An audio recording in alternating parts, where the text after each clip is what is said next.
بسم اللہ الرحمن الرحیم۔ آج کے اس سبق میں ہم علو نسبی کی جو قسمیں ہیں ان کو پڑھیں گے۔ تو علو نسبی کی پہلی قسم موافقت ہے، دوسری بدل ہے، تیسری مساوات ہے اور چوتھی جو ہے مصافحہ ہے۔ اب یہ جو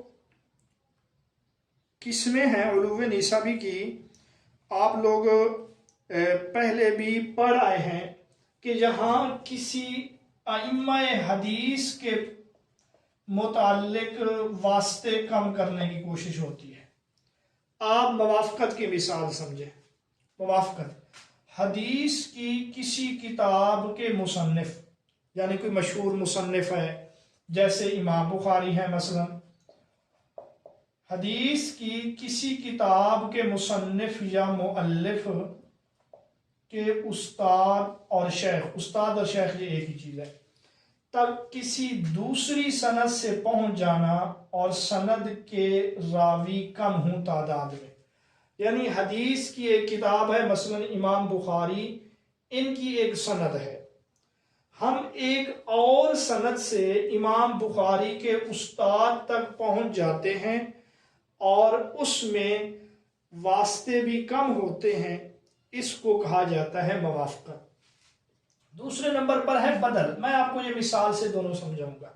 حدیث کی کسی کتاب کے مؤلف کے شیخ الشیخ اور استاذ الاستاد تک دوسری سند سے پہنچ جانا اور سند کے راوی کیا ہوں؟ کم ہوں۔ بھائی فرق کیا ہے ان دونوں میں؟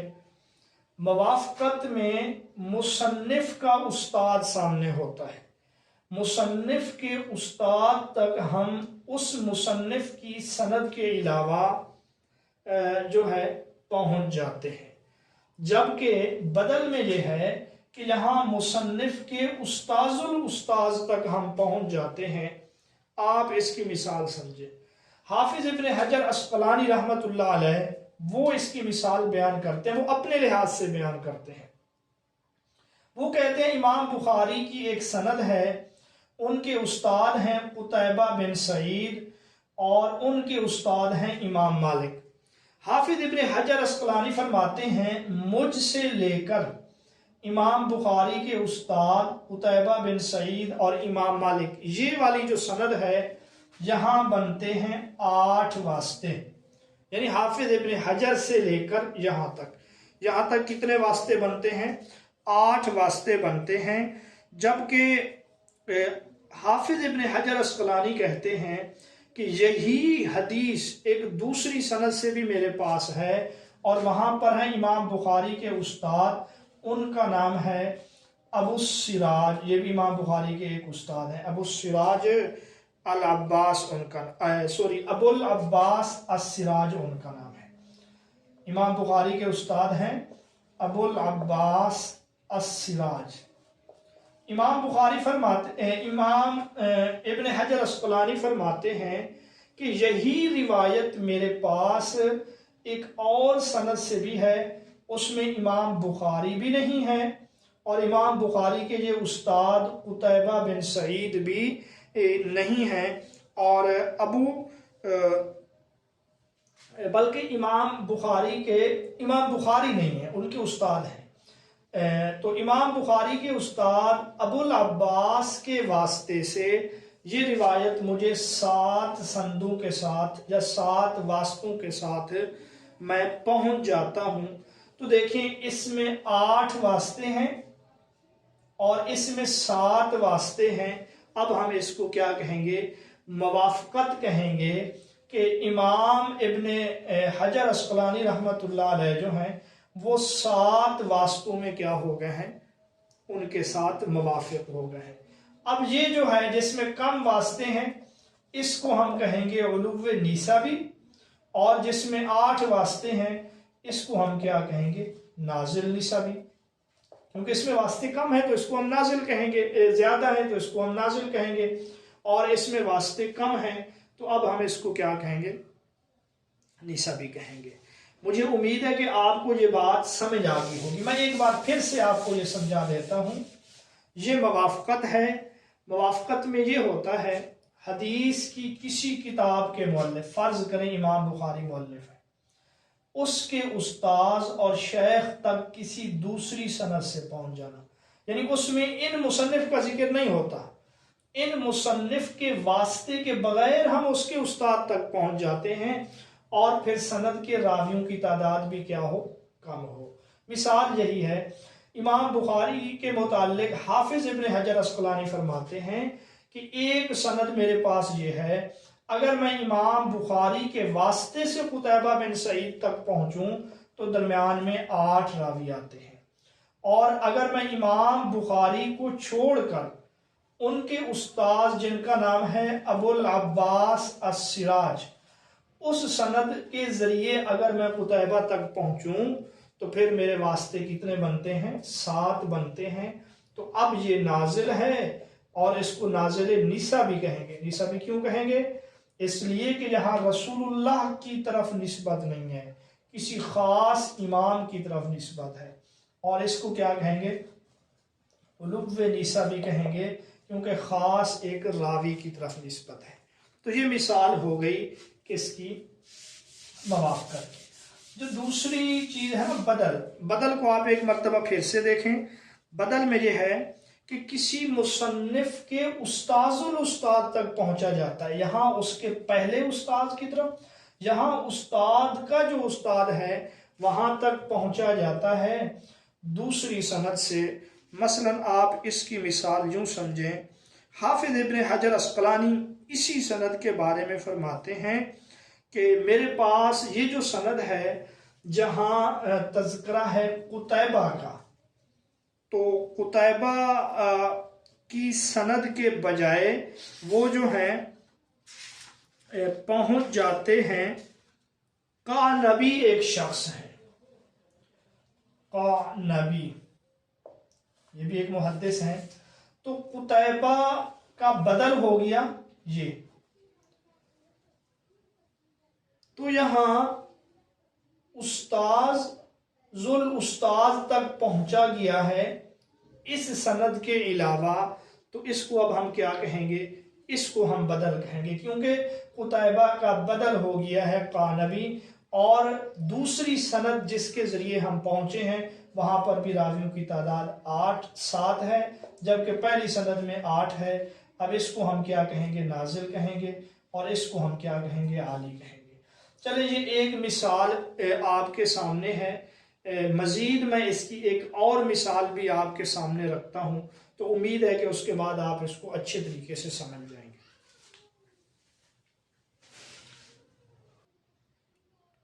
یہ دوسری مثال ہے حافظ عراقی رحمت اللہ علیہ، یہ بہت بڑے محدث گزرے ہیں۔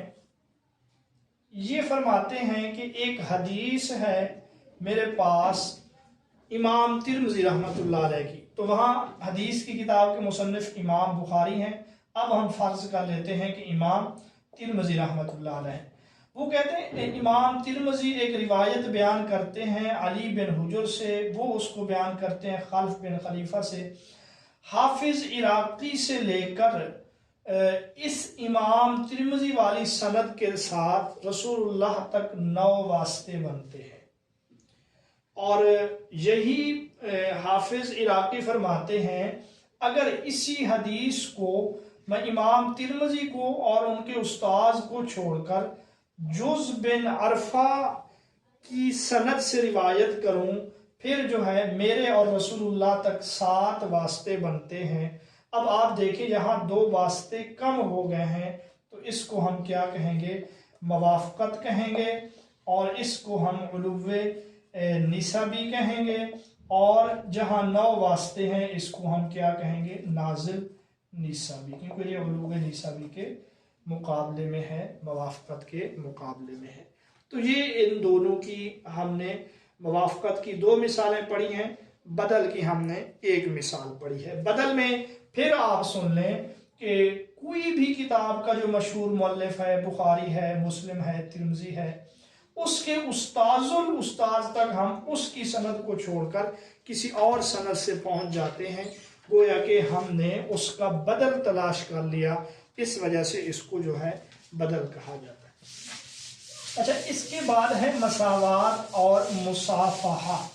یہ مساوات کا لفظی معنی ہے برابری، یہ بالکل آسان ہے۔ مساوات کا مطلب یہ ہے کہ مصنف کتاب سے لے کر، کسی حدیث کے کتاب کے مصنف سے لے کر، مصنف کتاب سے لے کر رسول اللہ صلی اللہ علیہ وسلم تک جتنے واسطے ہیں یا تک راویوں کی جتنی تعداد ہے، راوی کی جو تعداد ہے، اگر کوئی اور راوی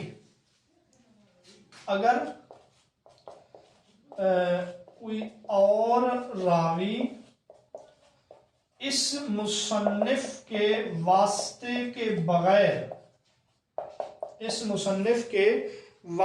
کے بغیر وہی روایت نقل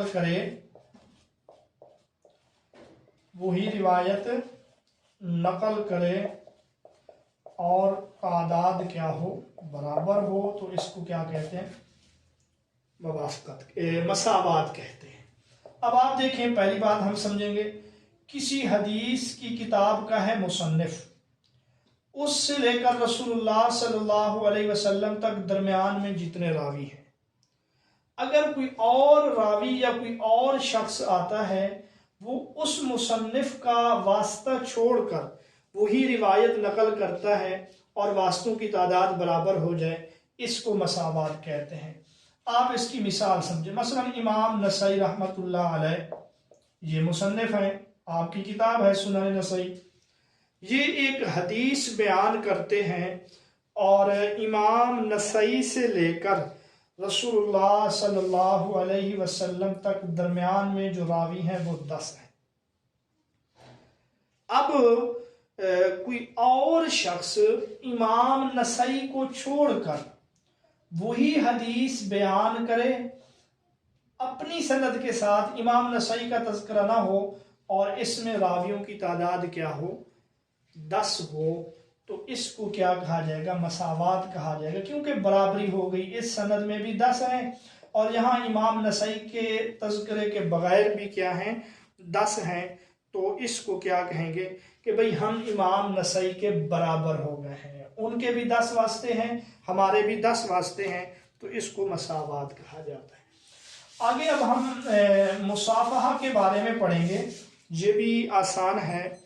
یہاں پر صرف یہ ہے، مصنف کتاب کے شاگرد سے لے کر، مصنف کتاب کے شاگرد سے لے کر، پہلے یہ تھا مصنف کتاب سے لے کر، اب یہ ہے کہ مصنف کتاب کے شاگرد سے لے کر رسول اللہ صلی اللہ علیہ وسلم تک جتنے واسطے ہیں، اگر ہمارے بھی اتنے ہی واسطے ہوں تو اس کو ہم مصافحہ کہیں گے، گویا کہ ہم نے مصنف کے شاگرد کو پا لیا، تو جیسا اس شاگرد نے اپنے استاد کا مصافحہ کیا، ایسے ہم چونکہ اس کے برابر آ گئے تو ہم نے اس استاد کا کیا کیا ہے؟ مصافحہ کیا ہے۔ آپ اسی گزشتہ مثال سے سمجھیں، مثلا میں نے بتایا کہ امام نسائی سے لے کر رسول اللہ صلی اللہ علیہ وسلم تک 10 واسطے ہیں، اب مجھے آپ یہ بتائیں اگر ان کا شاگرد ہو تو کتنے واسطے ہوں گے؟ لازمی بات ہے ایک واسطہ بڑھ جائے گا کیونکہ امام نسائی کا واسطہ آئے گا، تو امام نسائی کے شاگرد سے لے کر رسول اللہ صلی اللہ علیہ وسلم تک جو ہیں 10 واسطے ہیں۔ اب ہم سے لے کر اسی سند میں جو ہے رسول اللہ صلی اللہ علیہ وسلم تک کیا ہوں؟ 11 واسطے ہوں، تو گویا کہ ہم نے امام نسائی کا جو شاگرد ہے اس سے کیا کیا ہے؟ اس سے ہم مل گئے ہیں۔ تو جس طرح ہم امام نسائی کے شاگرد سے ملے ہیں، شاگرد اپنے استاد سے ملا ہے، اسی طرح ہم بھی اس کے استاد سے مل گئے ہیں۔ تو یہ ہمارا، جب 2 بندے غیب ایک دوسرے سے ملے عام طور پہ مصافحہ کرتے ہیں، اس لیے اس کا نام کیا رکھا گیا ہے؟ مصافحہ رکھا گیا۔ تو یہ 4 قسمیں تھیں علو نسبی کی: موافقت، بدل، مساوات اور مصافحہ۔ یہاں اگر آپ کو کوئی بات سمجھ نہ آئی ہو تو آپ دوبارہ بھی پوچھ سکتے ہیں، مزید میں اس کو بہتر کرنے کی کوشش کروں گا۔ اگر آپ کو کوئی بات سمجھ نہ آئی ہو، میرے خیال سے اس سمجھانے کے بعد مزید کوئی کمی باقی نہیں ہے۔ تو یہ قسمیں کس کی ہیں؟ علو نسبی کی ہیں۔ یہاں کسی ائمہ حدیث کو مد نظر رکھ کر راویوں کی تعداد کم یا زیادہ کی جاتی ہے، جبکہ علو مطلق میں رسول اللہ صلی اللہ علیہ وسلم تک راویوں کی تعداد کم یا زیادہ دیکھی جاتی ہے۔ اب اگلی بات اور آخری بات یہ ہے کہ سند عالی اور سند نازل کا حکم کیا ہے؟ تو ان کا حکم یہ ہے، اگر سند عالی اور سند نازل ان کے راوی ثقاہت میں برابر ہوں، ان کے راوی ثقاہت میں برابر ہوں، یعنی اس سند کے راوی جو ہیں یہ بھی قابل اعتماد ہیں اور سند نازل کے راوی بھی قابل اعتماد ہیں، تو اس صورت میں سند عالی کو ترجیح دیں گے، کیونکہ یہاں پر راویوں کی تعداد کم ہے۔ اگر سند عالی کے راوی جو ہیں ان میں کوئی ضعیف ہے، کمزور ہے، تو پھر سند نازل کو ترجیح دی جائے گی، کیونکہ سند عالی اور سند نازل یہ ایک اضافی چیز ہے، اصل چیز ہے راوی میں ثقاہت۔ اگر راوی ثقاہت میں برابر ہو جائیں پھر تو ہم اس علو کو ترجیح دیں گے کہ واسطے کم ہے، لیکن کم واسطوں میں ایک جھوٹا آ جائے، ایک ضعیف اور کمزور آ جائے، تو یہاں 1000 واسطے ہوں لیکن یہاں 4 واسطے ہیں، لیکن ان 4 واسطوں میں ایک جھوٹا ہے، تو ہم 1000 واسطوں کو ترجیح دیں گے، 4 واسطے والوں کو ترجیح نہیں دیں گے، کیونکہ حدیث میں اصل چیز قابل اعتماد ہونا ہے۔ تو یہ ان کا حکم ہے، اگر راوی برابر ہوں ثقاہت میں پھر اس کو ترجیح ہوگی۔ اگر سند عالی کا راوی ضعیف ہے تو محض عالی ہونے کی وجہ سے اس کو ترجیح نہیں دیں گے بلکہ نازل کو ترجیح دیں گے۔ اس کے علاوہ اور بھی اصول حدیث میں اس کی قسمیں ہیں، لیکن مشہور قسمیں یہی ہیں: موافقت، بدل، مساوات اور مصافحہ۔ اگلے اس میں ابھی جو ہے ہم ائمہ حدیث جو ہے ان کے ہم سند عالی کو پڑھ لیتے ہیں۔ ائمہ حدیث کا سند عالی، صحاح ستہ کے جو مصنفین ہیں ان کی سند عالی، تو امام بخاری رحمۃ اللہ علیہ کی جو سند عالی ہے وہ ثلاثی ہے، یعنی امام بخاری سے لے کر رسول اللہ صلی اللہ علیہ وسلم تک 3 واسطے ہیں۔ اور امام بخاری کی جو سند نازل ہے، یعنی زیادہ سے زیادہ جو واسطے ہیں وہ 9 ہیں، یعنی بخاری میں سند کے لحاظ سے زیادہ واسطوں والی حدیث جس میں 9 واسطے ہیں، اور ثلاثی جو ہیں وہ سند عالی ہے اور کل 22 ہے۔